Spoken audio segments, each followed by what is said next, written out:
আসসালামু আলাইকুম। আমি এখন অনেক বড় একটা সমস্যার খুব ছোট একটা সমাধান দেখাবো। এই যে ইউপিএসটা দেখছেন, ব্যাটারি, চার্জার সব কিছু ঠিক আছে। আমি যেখানে এটা আমার মাল্টিপ্লাগ, তো আপনাদের বাসায় অনেকেরই কম্বাইন্ড বোর্ড থাকে বা এই ধরনের মাল্টিপ্লাগ থাকে যেটা 3 ফেজ। আপনারা চিন্তা ভাবনা করেন 3 ফেজ হলে একটা এক্সট্রা আর্থিং থাকলে আলহামদুলিল্লাহ। কিন্তু ইস্যু যেটা সেটা হলো অনেক সময় এই যে এখানে দেখেন আর্থিং পাচ্ছে বা এখানে হাত দিলে কিন্তু ডিরেক্ট শক করবে।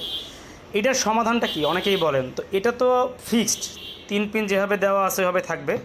এটার সমাধানটা হলো এই যে আমার মাল্টিপ্লাগের কর্ডটা এখানে লাগানো আছে, আমি এটা জাস্ট খুলে এইভাবে উল্টা করে দিলাম। আগে এইভাবে ছিল, এভাবে উল্টা করে দিলাম, দিয়ে আবার লাগিয়ে দিলাম। এরপর এখন চেক করি, দেখবেন ইনশাল্লাহ এই প্রবলেমটা আউট হয়ে গেছে, এখন আর কোনো আর্থিং নেই।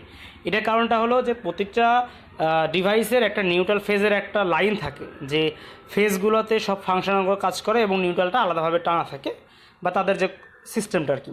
তো যখন এটা উল্টাপাল্টা হয়ে যায় তখন এই ডিভাইসটা চলে, বাট আর্থিং বা আনুষঙ্গিক যেই পাওয়ার মানে দুর্ঘটনা ঘটার যে বিষয়গুলো আর কি, কারণ যখন এখানে কারেন্ট থাকবে হাত দিলে ইলেকট্রিক শক করবে, এই সমস্যাটা তখন তৈরি হয়। যার কারণে অনেক সহজে এটা সমাধান করা যায়। যাদের 3 ফেজ লাইন তাদেরটাও ঠিক আছে, কিন্তু নিউট্রাল ফেজটা খেয়াল করতে হবে। তো আশা করি এই সমস্যাটা এখন যাদের হবে সমাধান করে নিতে পারবেন। চার্জার লাগানোর পরে যদি কারো কিছু এই সমস্যা হয়, ওইটাও একইভাবে ট্রাই করে দেখবেন। ইউপিএসের লাইনটা বের করে দিবেন বা ইউপিএসটা সমাধান করার পরে চার্জারটা লাগিয়ে দেখবেন যে এই প্রবলেমটা হচ্ছে কিনা, তাহলে ইনশাল্লাহ আর কোনো প্রবলেম হবে না।